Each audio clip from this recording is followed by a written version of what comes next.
అశ్వసేనుడి యొక్క పుట్టుక రహస్యం గురించి ఇప్పుడు తెలుసుకుందాము.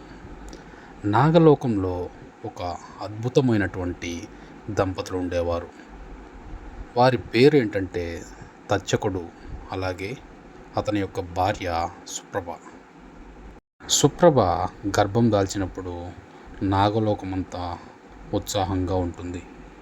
కానీ అప్పట్లోనే భూలోకంలో ఒక మహాయజ్ఞం అయితే ప్రారంభమవుతుంది. అదే జనమేజయ సర్పసత్రం. ఈ యాగంలో నాగుల్ని అన్నిటినీ బలి ఇవ్వాలన్నదే నిర్ణయం. అది తెలుసుకున్నటువంటి సుప్రభ చాలా భయపడుతుంది. వారి యొక్క భర్త అయినటువంటి తచ్చకుడితో ఇలా మాట్లాడుతుంది.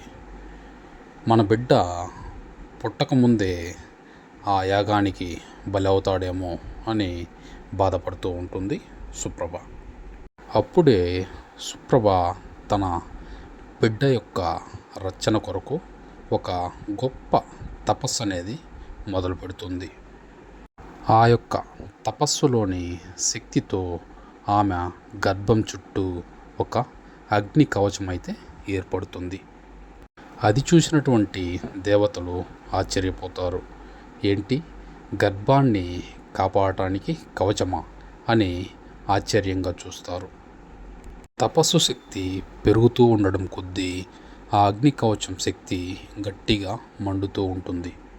ఆ అగ్ని కవచంలో నుంచి ఒక నాగ శిశువు అయితే బయటకు వస్తాడు.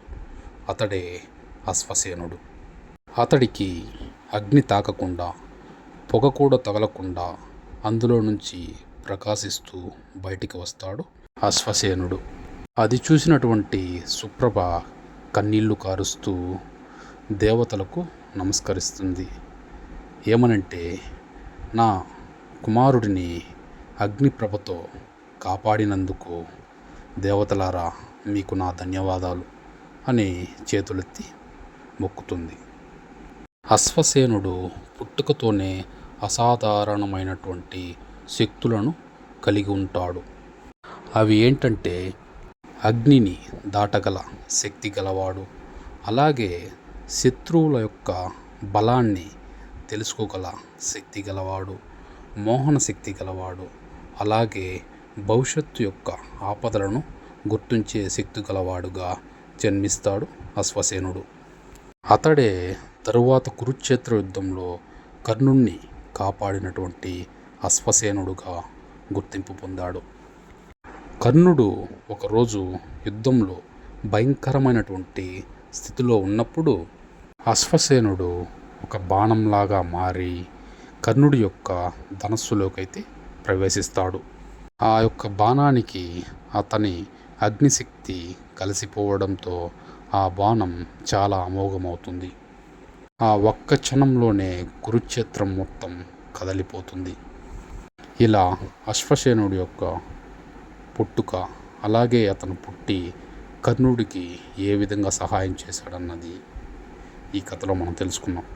ఈ కథ మనకి ఏం చెప్తుందంటే, తల్లి యొక్క తపస్సు, అలాగే తల్లి యొక్క భక్తి అశ్వసేనుడు పుట్టకముందే రక్షణ శక్తిగా ఇస్తుంది.